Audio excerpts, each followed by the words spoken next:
সুপ্রিয় সুধী, এখন জাতীয় সঙ্গীত পরিবেশন হচ্ছে। আমরা জাতীয় সঙ্গীত পরিবেশনের সময় সবাই দাঁড়িয়ে আমরা সম্মান প্রদর্শন করি।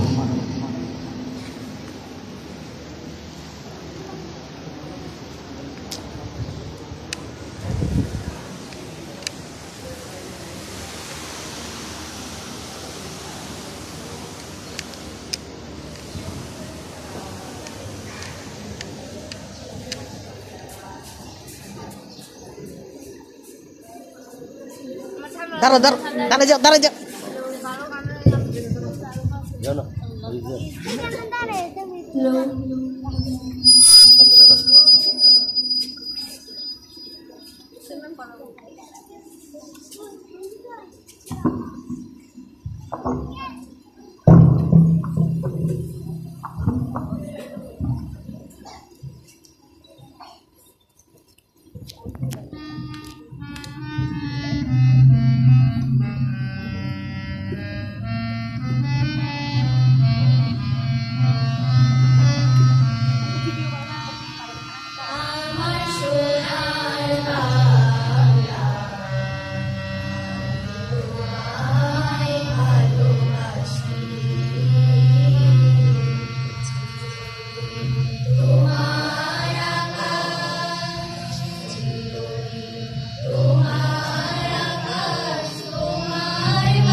আলমগীর সাহেবকে আমি মঞ্চ আসন গ্রহণ করার জন্য অনুরোধ করছি। আমি আমাদের জ্যেষ্ঠ সমাজসেবক তারা প্রধান মেজর আহমেদ সাহেবকে মঞ্চ আসন গ্রহণ করার জন্য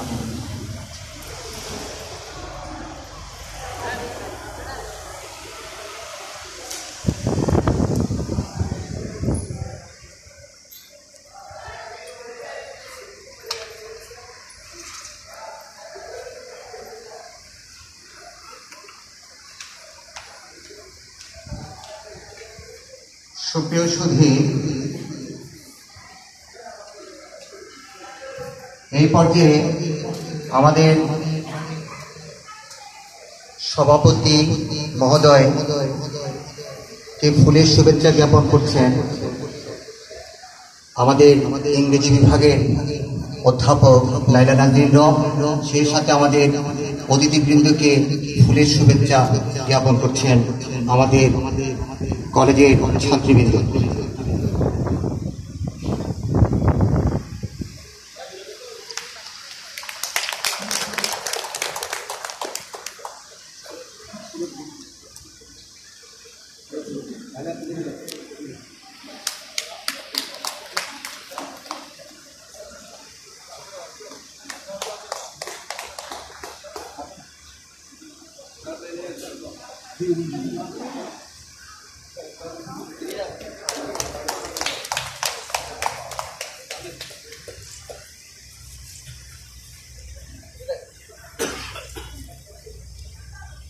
সেই সাথে আজকে যাদেরকে ঘিরে আমাদের এই অনুষ্ঠান, আমাদের সংবর্ধিত অতিথিবৃন্দের মাঝে বীর মুক্তিযোদ্ধাদের মাঝে ফুলের শুভেচ্ছা জ্ঞাপন করছে আমাদের বিএনসিসির চৌকস দল। আমরা সবাই একটু করতালি দিয়ে আমাদের প্রিয় অতিথিবৃন্দকে আমরা অভিনন্দন এবং শুভেচ্ছা জ্ঞাপন করছি।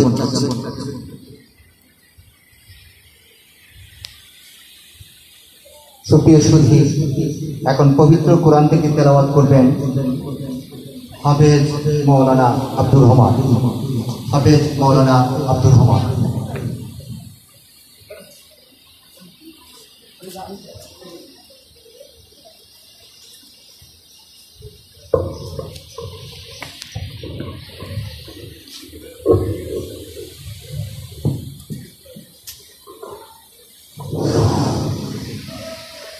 السلام عليكم ورحمة الله وبركاته. أعوذ بالله من الشيطان الرجيم. بسم الله الرحمن الرحيم. ألف لام را. تلك آيات الكتاب المبين. إنا أنزلناه قرآنا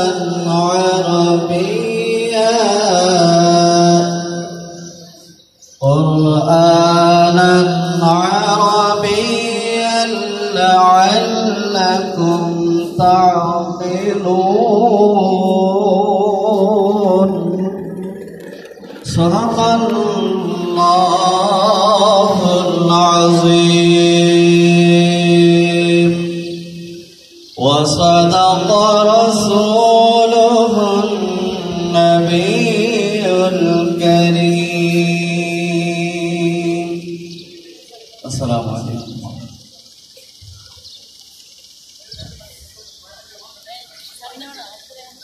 কি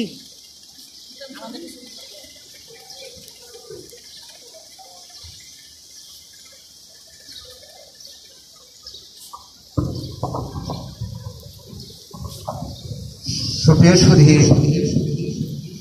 আমাদের উত্তর কাট্টলী আলহাজ মোস্তফাকে বিশ্ববিদ্যালয় কলেজের পক্ষ থেকে আমাদের কাট্টলীর সূর্য সন্তান বীর মুক্তিযোদ্ধাদের সম্বর্ধনা অনুষ্ঠানে এখানে 22 জনের তালিকা আছে।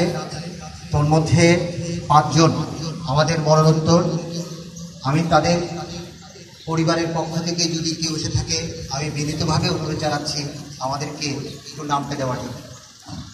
আমি বলছি বীর মুক্তিযোদ্ধা জনাব নুরুল আফসার চৌধুরী মরণোত্তর, তারপর বীর মুক্তিযোদ্ধা জনাব আজম চৌধুরী মরণোত্তর, বীর মুক্তিযোদ্ধা জনাব জসিমউদ্দিন চৌধুরী মরণোত্তর, বীর মুক্তিযোদ্ধা জনাব মোহাম্মদ ইলিয়াস মরণোত্তর, বীর মুক্তিযোদ্ধা জনাব মোহাম্মদ আবুল কালাম আজাদ মরণোত্তর, বীর মুক্তিযোদ্ধা জনাব মাহবুবুল আলম মরণোত্তর।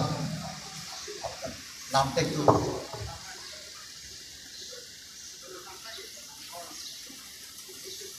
সুপ্রিয় সুধী, এই পর্যায়ে স্বাগত ভাষণ দেওয়ার জন্য আমি বিনীতভাবে অনুরোধ জানাচ্ছি উত্তর কাঠপুলি আলহাজ মোস্তফা হাকিম কলেজের সুযোগ্য অধ্যক্ষ জনাব মোহাম্মদ আলমগীর।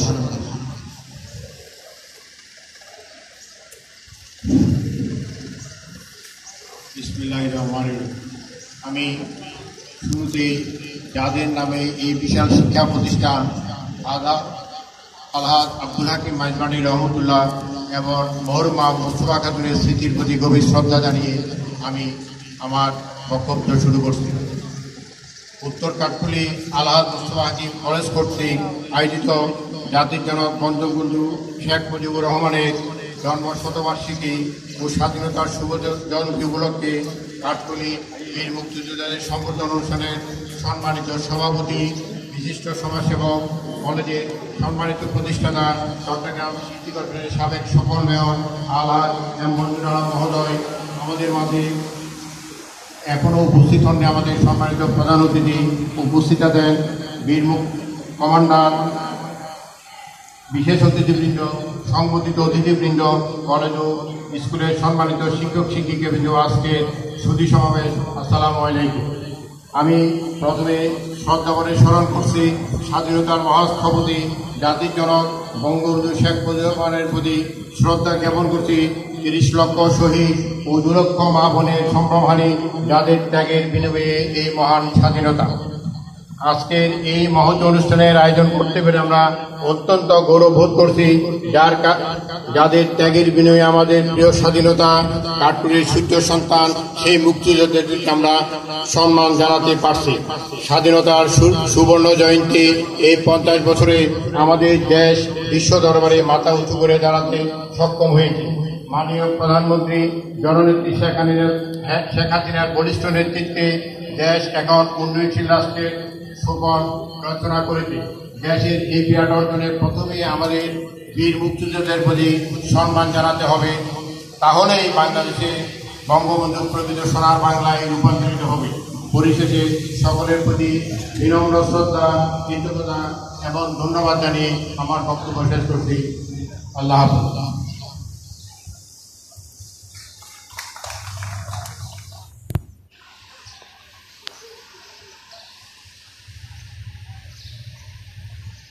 এতক্ষণ স্বাগত ভাষণ দিলেন কলেজের অধ্যক্ষ জনাব মোহাম্মদ আলমগীর।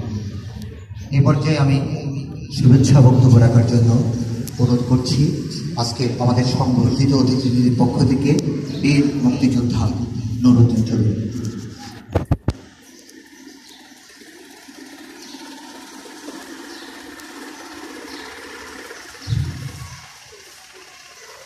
মোস্তফা হাকিম বিশ্ববিদ্যালয় কলেজ কর্তৃক আয়োজিত 10 নম্বর উত্তর কাঠপুলি ওয়ার্ডের সম্মানিত মুক্তিযোদ্ধাদের সম্মাননা সভার সম্মানিত সভাপতি, এলাকা বিশিষ্ট দানশীল ব্যক্তিত্ব, চট্টগ্রাম সিটি কর্পোরেশনের সাবেক মেয়র, সফল মেয়র জনাব মঞ্জুর আলম চৌধুরী, অধ্যক্ষ জনাব আলমগীর সাহেব, মঞ্চে উপস্থিত অন্যান্য নেতৃবৃন্দ এবং সামনে উপস্থিত মুক্তিযোদ্ধারা এবং যারা আজকের এই অনুষ্ঠানে এসে আজকের অনুষ্ঠানকে সুন্দর যেমন করেছেন, তাদের সকলের প্রতি আজকের এই 25শে মার্চের রাত এই দিনে আমি সবাইকে মুক্তিযোদ্ধাদের পক্ষ থেকে আন্তরিক অভিনন্দন জানাচ্ছি। এখানে আজকে মুক্তিযোদ্ধাদের সম্বর্ধনা জ্ঞাপন করতে গিয়ে মোস্তফা হাকিম কলেজ আজকে যে অনন্য ইতিহাস সৃষ্টি করেছেন, তাদের যারা নেতৃত্ব দিয়েছেন যাচ্ছেন তারা সকলে আছেন। আমি একটা কথা এখানে বলে রাখি, আমাদের মঞ্জুর আলম সাহেব যখন মেয়র, চট্টগ্রাম সিটি কর্পোরেশনের মেয়র নিযুক্ত হন, তিনি প্রথমে চট্টগ্রাম শহরের মুক্তিযোদ্ধা, চট্টগ্রাম অঞ্চলের মুক্তিযোদ্ধাদের নিয়ে প্রথমে উনি মুক্তিযোদ্ধাদের সম্বর্ধনা সভা আয়োজন করেছিলেন। এই ধারাবাহিকতায় হয়তো আজকে এই এসেছে, আজকের মুক্তিযোদ্ধারা, কাঠপুলির মুক্তিযোদ্ধারা আপনারা সম্মানিত হচ্ছেন। আমি ওনাদেরকে আজকের জন্য আমার অন্তরের অন্তঃস্থ আমি এখানে বিশেষ কিছু বলবো না, ইতিহাস আপনারা জানেন। আজকের 25শে মার্চের কালো রাত্রিতে কি হয়েছিল? এই 25শে মার্চের কালো রাত্রিতে পশ্চিম পাকিস্তানি হানাদাররা তাদের অস্ত্র এনে রসদ জোগাড় করে বাঙালিদের উপর যে করেছিল হানাদার বাহিনী। তার পরবর্তীতে 26শে মার্চ এই ইতিহাস শুরু হয়েছিল 9 মার্চ মধ্যে দিয়ে এই বাঙালি জাতি তাদের স্বাধীনতা অর্জন করেছে। এই 9 মার্চ যুদ্ধে এই কাঠগড়ালিরও একটা ইতিহাস আছে। সুতরাং আপনারা ইতিহাসের বিভিন্ন জায়গায় জানবেন, হয়তো আমাদের ইতিহাসটা আপনারা হয়তো কেউ ধারণ করেন নাই বা করেন না। আমি শুধু আপনাদের জ্ঞাতার্থে শুধু সামান্য কিছু যেটা বলে রাখবো। আজকে বঙ্গবন্ধু জন্মশতবার্ষিকী শুরু হচ্ছে। এই বঙ্গবন্ধু জন্মশতবার্ষিকী আমি ওনাকে আরো জানাই আমাদের এই কাঠগড়ালিবাসীর পক্ষ দল সরব। এই কাঠগড়ালিতে উনি প্রথম পদক্ষেপ করে উনি ওনার পদচারণা হয়েছে এই কাঠগড়ালি এলাকা। উনি কাঠগড়ালি ছাত্রলীগের অফিস উদ্বোধন করেছিলেন 1969 সালে। এটা একটা ইতিহাস। কিন্তু আজকের আমাদের জাতির পিতা বঙ্গবন্ধু এই এলাকার কাঠগড়ালির ইতিহাস ছাত্রলীগের অফিস উদ্বোধন করেছিল। এটা আমাদের ইতিহাস, এটা আমাদের ধারণ করতে হবে। আমাদের যারা ছাত্ররা আছে, স্কুল কলেজ আছে, এটা আমাদের ইতিহাস, এটা আমাদের ধারণ করতে হবে। এছাড়া আরো ধারণ করতে হবে বঙ্গবন্ধু যেদিন 25শে মার্চের কালো রাত্রিতে যখন পাকিস্তানি সেনারা ওনাকে অ্যারেস্ট করে নিয়ে যাচ্ছিল, বন্দি করে নিয়ে যাচ্ছিল, ঠিক তার আগে উনি যে মেসেজ পৌঁছিয়েছিল, স্বাধীনতার যে মেসেজ পৌঁছিয়েছিল, সেটা প্রথমে চট্টগ্রামে দিয়েছিল তিনি। চট্টগ্রামকে উনি বিশ্বস্ত মনে করেন। চট্টগ্রাম স্বাধীনতা আন্দোলনের জন্য অনেক কিছু করেছে। এই চট্টগ্রামকে বীর চট্টলা বলা হয়, আর কোন জায়গাকে বীর ঢাকা অমুক সময় এইসব বলা হয় না। কিন্তু বীর চট্টলা সেদিন নেতৃত্ব যারা দিয়েছিলেন তারা ছিলেন বঙ্গবন্ধুর একান্ত আপনজন। সেদিন জহুর আহমদ চৌধুরী এই কাঠগড়ালির সন্তান, এই কাঠগড়ালির সন্তানকে উনি মেসেজ দিয়ে পাঠিয়েছিলেন স্বাধীনতার বার্তা। এটা আমাদের বড় পাওনা এই কাঠগড়ালিবাসীর, এটা আমাদের গর্বের বিষয়। এটা আপনাদের সবাইকে জানতে হবে, সবসময় আপনারা মনে ধারণ করবেন। আর আপনারা এই এলাকাবাসী কাঠগড়ালিবাসী অনেক কিছু করে গেছেন, এই ইতিহাসের অনেক সাক্ষী দিয়েছেন। কিন্তু এই বাংলাদেশ ইতিহাসের যে সাক্ষী বঙ্গবন্ধুর মাধ্যমে হয়েছে, এটা জাতি কোনোদিন বলতে পারবে না। এবং আগামীতে এই যাতে এই ইতিহাসের পাতায় এই কাঠগড়ালির ইতিহাস লেখা হয়, সেজন্য আমরা মুক্তিযোদ্ধা সশস্ত্র আছে এবং আমরা অনেক জায়গায় এটা প্রেরণ করেছি। এছাড়া 26শে মার্চ 25শে মার্চের কালো রাত্রিতে যেদিন এখানে হানাদাররা আক্রমণ করেছিল, বিশেষ করে ইপিআর ক্যাম্প কিছু করতে পারে নাই তারা, এবং এখানেও কেমন কিছু করতে পারে নাই। বাঙালিরা সেদিন একযোগে কাঠগড়ালিবাসী সেদিন উদাত্ত করে এই কাঠগড়ালিকে রক্ষা করার জন্য এগিয়েছিল। বঙ্গবন্ধু 7 মার্চের ভাষণ শুনে সেদিন আমাদের এই এলাকায় রবি চৌধুরীও আমাদের এই আওয়ামী লীগের বিরুদ্ধে নির্বাচনে দাঁড়িয়েছিল, কিন্তু ওনার শোচনীয়ভাবে পরাজয় হয়েছিল। পরবর্তীতে উনি ইতিহাসকে উপেক্ষা করে উনি এটাও জানা দরকার। আমি মনে করি কেউ কি বলে উনি শান্তি বাহিনীর চেয়ারম্যান হয়েছিলেন এই কাঠগড়ালির। এটাও একটা কলঙ্কজনক অধ্যায়, এটাও আপনাদেরকে সবাই জানতে হবে। পরবর্তীতে যদি উনি এই কাঠগড়ালিতে হয়তো মুক্তিযোদ্ধাদের রানাগোনা বেঁচে থেকে হয়তো তেমন কিছু করার সাহস দেখাতে পারেন, তারপরও এটা আমাদের জন্য একটা নেককারজনক অধ্যায় আমি মনে করি শান্তি বাহিনীর চেয়ারম্যান হিসাবে চট্টগ্রামের।